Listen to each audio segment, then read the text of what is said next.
And on perhaps the most dramatic day of his premiership, Rishi Sunak has staved off a potentially fatal rebellion with his Rwanda Bill passing in the Commons by a majority of 44 votes. So, after his victory tonight, is it time to get behind Rishi and Rwanda? Let me know your thoughts. Email me now, gbviews@gbnews.com. Tweet me at GBNews. We've got a poll running on this right now on Twitter. I'll bring you the results very shortly. But to debate this, I'm joined by the Conservative MP for Shipley, Philip Davies, and the co-founder of Novara Media, Bastani. Chaps, thank you very much. Looking forward to this. Look, Philip, I'll start with you. I mean, is it time now for everyone in the Tory party and people looking to vote Conservative to get behind Rishi, get behind Rwanda? Yeah, absolutely. Of course it is. I mean, we're in danger here of sleepwalking into a Labour government. Keir Starmer's hoping to win the next election by saying nothing, doing nothing, and hoping that nobody notices. And it's incumbent on all of us in the Conservative Party to get that behind the Prime Minister and actually turn our guns, rather than on ourselves, turn them on the Labour Party and actually highlight the fact that there's a complete vacuum at the heart of their policy making, and people are going to wake up potentially too late if we're not careful.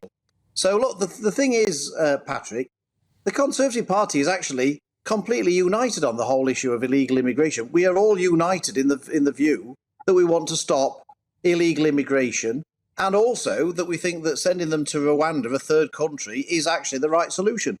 The Conservative Party in Parliament is united in that belief. Now, obviously, we all have our own particular opinions about whether or not this bill will be wholly effective or whether it could be improved and all the rest of it. But we're completely united in that desire to stop illegal immigration and do what it takes. The Labour Party, on the other hand, don't want to stop it and certainly don't want to deport anybody. All right, OK, Aaron, I'll throw it over to you on this. I mean, I suppose the flip side for you would be, is this been a crushing defeat for Keir Starmer, really, and the Labour Party? Is it time, do you think, that the Tories are just going to get behind this now? Well, I suppose the question I'd put back to the both of you, I suppose, and also to your audience is, why are the Conservatives talking so much about Rwanda? Now, I know many people care very deeply about illegal immigration, and I'm sure for many of your viewers and your listeners, one person coming into this country illegally is one too many. But here are the numbers. So far this year, 27,000 people have come over to the UK on small boats, 27,000. Meanwhile, in the last 2 years, through legal migration, I'll repeat that, legal migration, we've had net immigration to this country of 1.3 million. So 27,000 versus 1.3 million. Legally. There is a reason why the Conservatives are so relentlessly focused on Rwanda and small boats. And that's because they want to take attention away from the huge failure on their watch, because we know that Conservative voters, more than anything else, care about migration. And yet, legal migration has gone up 1.3 million, or we've had net immigration to this country of 1.3 million over 2 years. So that's a catastrophic failure. And the reason why we're having this legislation, the reason why the spotlight is going on to Rwanda, agree or disagree with the policy, the reason why there is so much emphasis on it is to distract from failures elsewhere. Yeah, OK, look, Philip, come back to that then.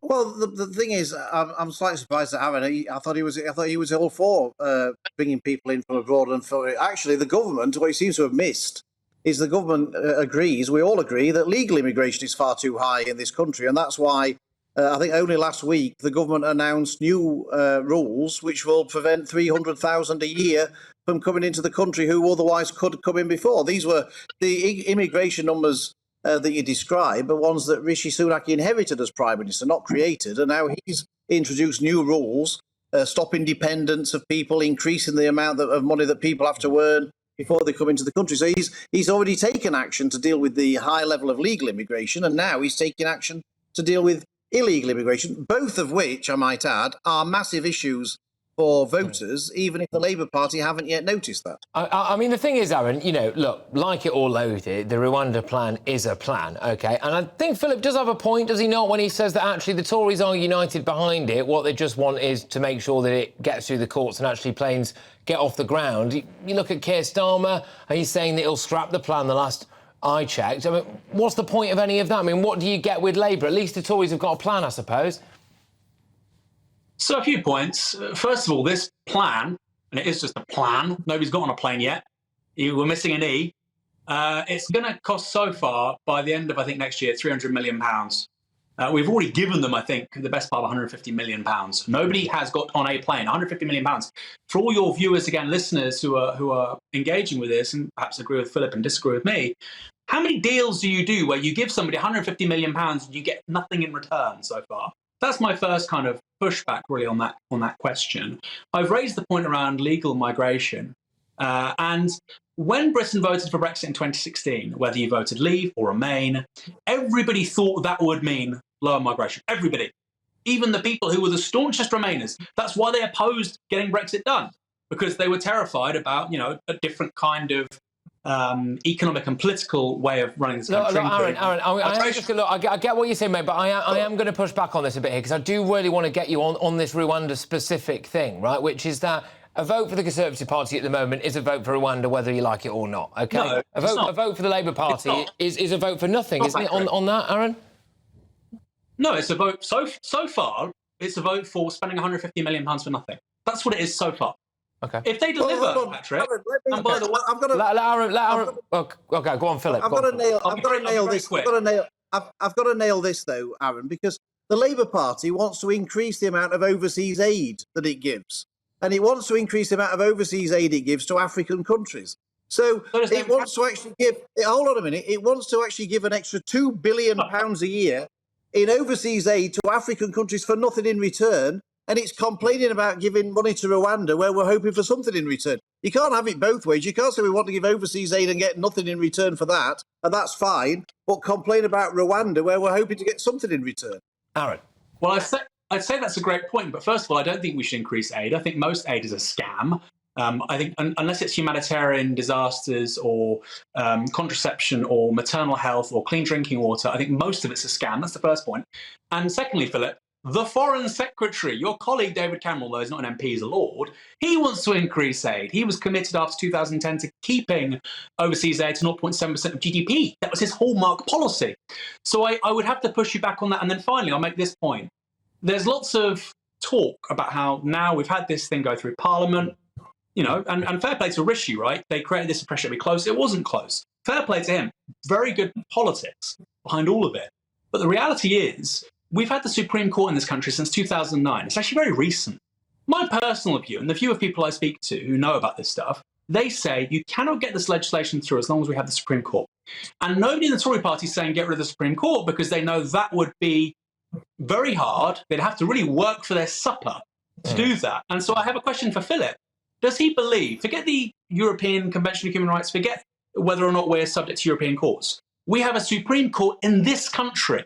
Okay. If the Supreme Court in this country defies Parliament, what would he do about it? Go on, Philip, final word. Well, Lord Sumption, who was a former member of the Supreme Court, has actually made it abundantly clear that if he states it clearly in the bill, and he said he's read the bill, and as far as he's concerned, it does state it perfectly clearly, the Supreme Court will accept the will of Parliament, because that's what happens. The Supreme Court doesn't make laws, it implements the law, and if Parliament makes its views clear, which it has done in this bill, it will implement it. But what we've heard from Aaron again, we've had a lot of bluster. There is not one plan to deport an illegal immigrant out of this country anywhere else. That is, the Labour Party does not believe in deporting any failed asylum seeker out of this country.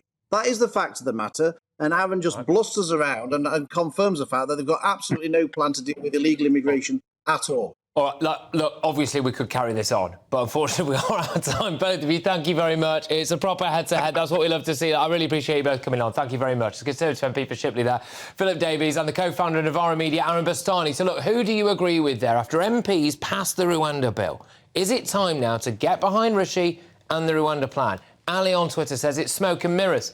The bill will change nothing. The government will claim it as a success. Rishi needs new ideas if he wants my vote. Jane on Twitter says, I'm totally in favour of the Rwanda plan, but I could never, ever get behind Rishi. Gosh, there's layers to this, isn't there, from me?